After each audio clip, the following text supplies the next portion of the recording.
Vamos a conversar en primer lugar con el señor Leonardo Yáñez. Él es venezolano, vive en Holanda y es responsable de los programas de primera infancia de la Fundación Werner Faunleer para América Latina.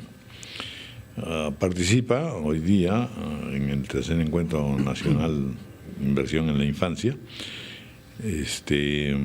que lidera el padre Gastón Garatea, conformada hace algunos años, en 2008, y orientada a crear conciencia en instituciones públicas y privadas, así como en el conjunto de la ciudadanía respecto a la necesidad de invertir en la primera infancia, 0 a 5 años de edad, como factor clave para la erradicación de la pobreza en un país, en nuestro país, en este caso concretamente. Muy buenos días, señor Leonardo Yáñez, un gusto tenerlo con nosotros. Bienvenido. Efectivamente, es una causa que está fuera de discusión, que es primordial y que los estados de plano asumen, ¿no es cierto? Pero, sin embargo, algo ocurre, que en verdad los programas parecen a veces piadosos, parecen de muy buenas personas, comprometen al Estado en documentos y firmas y suscripciones, en fin, de llamamientos, pero no se logra finalmente organizar un programa consistente y que vaya pues mostrando progresos, sobre todo considerando que el crecimiento de la población, especialmente en nuestros países, es imparable y las necesidades por eso se multiplican. Con esto no quiero ser pesimista, digo, a ver, ¿cómo balanceamos ambas cosas en esta campaña, en esta batalla que es fundamental, ¿no? Sí, ciertamente desde que yo vengo de visita a Perú desde el año 94, siempre con distintas funciones, pero siempre por la infancia, una de las cosas que más llama la atención es que Perú es muy rico en ideas y en programas para primera infancia, pero no ha logrado cristalizarlas en programas institucionalizados que puedan sobrevivir los ciclos electorales. Sí, porque a veces en realidad también se otorgan a las primeras damas, ¿no? Sí. Lamentablemente. O sea, eso le da pues un pasatismo irremediable. Lamentablemente, que hay primeras damas fabulosas, interesantes, pero el mandato es un mandato de gobierno. O sea, cuando se elige un líder político, el líder político tiene responsabilidad con todos sus ciudadanos. No se elige a la primera dama para que sea responsable de cerca de 4 millones de ciudadanos que no llegan a los 5 años. Entonces, ahí yo creo que es un problema de concepción y de entendimiento de la gravedad del problema.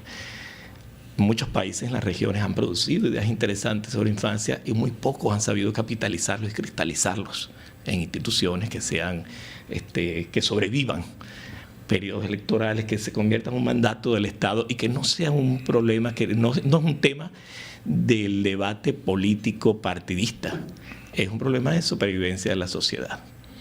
O sea, y de garantizar que sus promociones humanas sean efectivamente cada vez mejores, ¿no es cierto? Cierto, miren el caso de Perú, que al tiene... niño desnutrido lo condenamos a que no pueda ser un buen alumno y por lo tanto ya está limitado. Y eso es un limitante. La desnutrición, creo que en este país alcanza 500.000 de niños, la anemia casi 1 millón.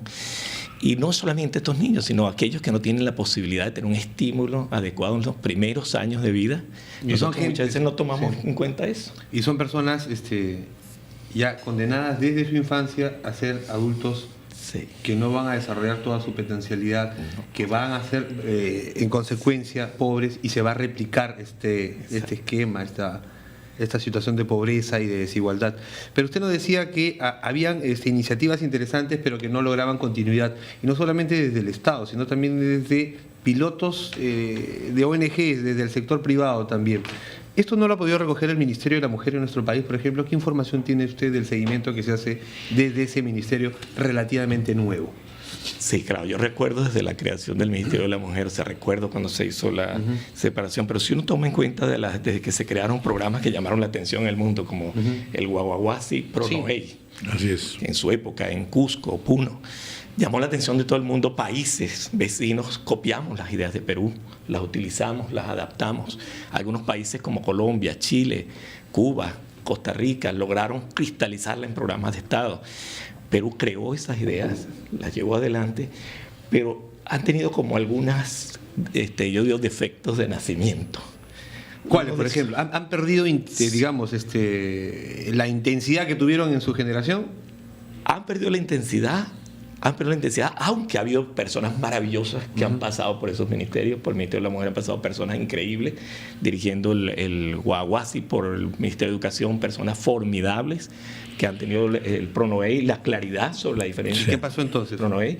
Pero el problema está en que muchas veces hay un total divorcio entre estos grandes planificadores que llegan a los ministerios, a las direcciones, que son realmente excepcionales, y el contacto con la base, con la persona que atiende directamente al niño. Bueno, esa correa de transmisión. Bueno, empecemos por ahí, empecemos por eso. Es decir, la primera cosa que hay que distinguir es que un trabajo de esta índole no es puramente asistencialismo y que necesita la participación activa de los padres de familia, tarea de persuasión, convencimiento y en general de procurar también que el ingreso de los sectores marginales vaya mejorando un poco paralelamente, ¿no es cierto? Porque la mayoría de los casos, por lo menos en el Perú, es en las sociedades preferentemente rurales donde se dan estas debilidades, o en las zonas marginales de migración, ¿no es cierto? Que son gente que está finalmente a merecer en materia laboral, ¿no?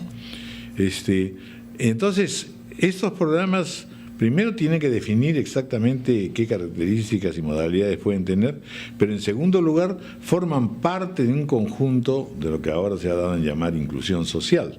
Y entonces esos engranajes también tienen que funcionar. Finalmente no es una tarea únicamente estatal. ¿Cuánto de esto hace que la sociedad civil, que los empresarios, que, en fin, todos los grandes sectores económicos contribuyan, participan y permitan también expandir programas? Eso para mí es uno de los puntos claves de este evento que se está celebrando ahorita en Lima.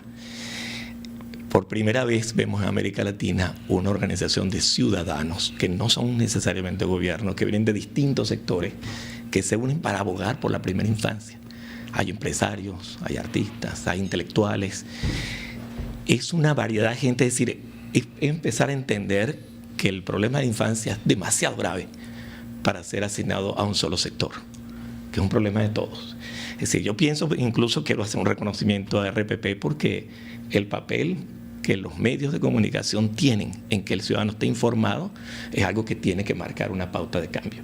Es decir, hasta ahora nosotros esperamos, generalmente en América Latina, no solo en el Perú, que los políticos nos hagan una propuesta de cambio, nos hagan una propuesta de soluciones.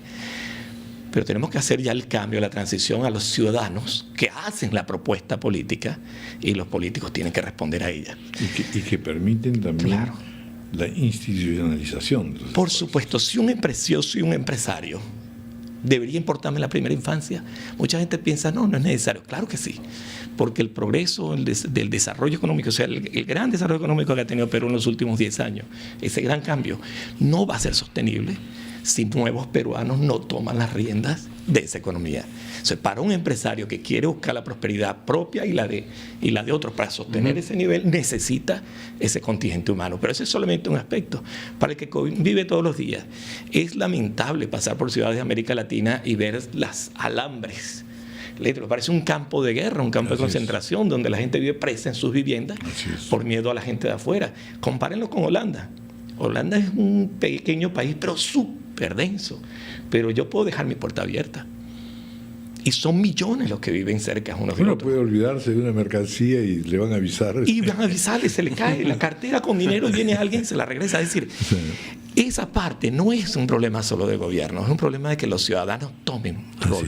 Y ahí yo creo que RPP, ustedes están marcando una pauta y ojalá otros puedan seguirlo, que los medios de comunicación deben informar al ciudadano para que participe de manera con conocimiento y de iniciativas que se están tomando también. Y no dejarle toda la iniciativa solo a políticos, que son muy importantes. Y esta tercera alerta ciudadana por la primera infancia es precisamente eso. Este es el sentido. Para mí el gran sentido que tiene es que ahora un grupo de ciudadanos, y cada vez en expansión, empieza a tomar las riendas del monitoreo, del seguimiento de qué ocurre con los cerca de 4 millones de niños de 0 a 5 años. Claro. ¿Qué estamos haciendo para ellos? ¿Por qué hay tantos desnutridos? ¿Por qué vamos así conformándonos que es un problema inevitable? Hay países que lo han erradicado y tuvieron grandes problemas. ¿Por qué? el Perú tendría que seguir detrás con una economía que está en crecimiento. Bueno, pues es un tema riquísimo y sumamente importante. No le quitamos más tiempo porque tiene que irse usted ya a la Universidad Católica. Para el inicio, precisamente. Como expositor, inversión en la infancia, factor clave para la erradicación de la pobreza y para garantizar un desarrollo sostenible. Ha sido un gusto tenerlo con nosotros y que para siga mí un gran adelante placer la campaña. con ustedes. Muy buenos días.